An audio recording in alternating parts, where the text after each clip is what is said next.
इकडे बीड जिल्ह्यातील मस्साजोगच्या ग्रामस्थांनी अन्नत्याग आंदोलनाची सुरुवात केली आहे। 3 तासात आपल्या मुलाला संपवलं, पण 3 महिने उलटले तरीही आरोपी सापडलेला नाही असा आक्रोश संतोष देशमुखांच्या आईने यावेळी केला। सरपंच संतोष देशमुख हत्या प्रकरणी गुन्हा दाखल करण्यात आलेला 7वा आरोपी कृष्णा अंधळेला तात्काळ अटक करावी ही ग्रामस्थांची मुख्य मागणी आहे।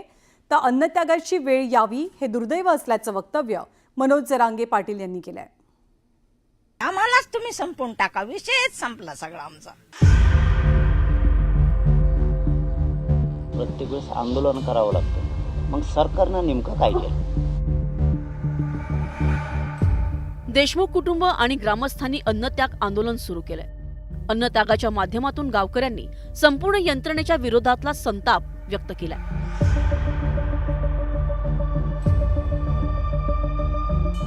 आरोपी सापडत नाही तर आम्हालाच संपवा असे शब्द संतोष देशमुखांच्या आईनं वापरल्यानं सगळ्यांच्याच काळजात ठस झाले। आरोपींना समोर आणा, त्यांना शिक्षा करेल अशा शब्दात संतोष देशमुखाच्या आईनं संतप्त भावना व्यक्त केल्या। आम्हालाच तुम्ही संपून टाका, विषयच संपला सगळा आमचा। पुढे काहीच बोलायचं नाही।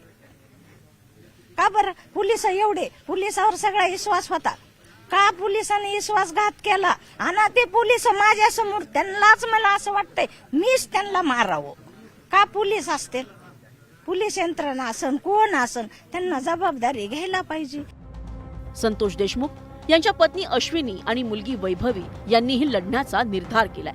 77 दिवसानंतरही आरोपी मोकाटच आहेत। याकडे देशमुख कुटुंबानं लक्ष वेधलं।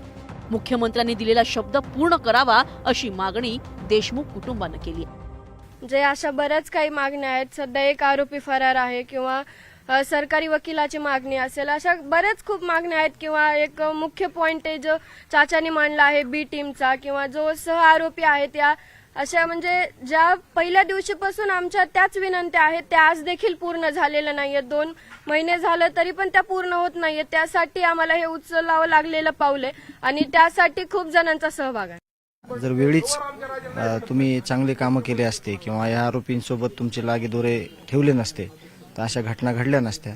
प्रमुख मागण्या कोणत्या तुमच्या? आरोपीला अटक झालं पाहिजे, कृष्णा अंधळे, की त्याच्या वाढदिवसा दिवशी त्याचे मित्र एक जीवघेणे हल्ले करतायत, त्याच्यामुळे त्याला अटक झाली पाहिजे ही प्रमुख मागणी आहे। आणि जे काही खाली इतर मागण्या आहेत या केसेस संदर्भातल्या त्या निवेदनात आहेतच, या सगळ्या पूर्ण झाल्या पाहिजेत आणि याच्यावर सकारात्मक चर्चा झाली पाहिजे आणि आम्हाला आमचा जो काही न्याय आहे तो न्याय दिला पाहिजे। मनोज जरांगे पाटील आणि आमदार संदीप क्षीरसागर यांनी सरकारच्या कार्यक्षमतेवरती प्रश्नचिन्ह उपस्थित केलंय। सरकार सोबत असतानाही देशमुख कुटुंबाला न्याय का मिळत नाही असा सवाल मनोज जरांगे पाटील यांनी उपस्थित केलाय। तर संदीप क्षीरसागर यांनी धनंजय मुंडेंच्या राजीनाम्याची मागणी केली आहे। ज्यांनी गाडीमध्ये सोडलं तो शिवलिंग मोराळे, तिसरा ज्यांनी यांच्या कुटुंबाला पोलीस स्टेशनच्या त्या बाजूला आतमध्ये कुठं दम दिलाय बालाजी तांदळे, यांना का गुन्ह्यात घेत नाही आणि अटक करत नाही हा विषय। त्याने घेतलं असतं तर इथून पाठीमागे जे 6 आरोपी करा म्हणून सांगितलं, 100-150 नावं आहेत टोटल सगळे मिळून, म्हणजे खंडणीत मदत करणारे, खुनात मदत करणारे, भ्रष्टाचारात असणारे, काही पोलीस असणारे, 100-150 नावं होतं। आतापर्यंत 6 आरोपी झाले असतात। प्रत्येक वेळेस एक माणूस अटक करायला किंवा एखाद्याचा पुरावा सापडला ही गोष्ट करा म्हणायला प्रत्येक वेळेस आंदोलन करावं लागतं, मग सरकारनं नेमकं काय केलं? सरकारकडून ठोस आश्वासन मिळेपर्यंत आंदोलन सुरूच राहणार असल्याचं देशमुख कुटुंबियांनी स्पष्ट केलंय। दरम्यान गावकऱ्यांनी केलेल्या प्रमुख मागण्या आता पाहूयात।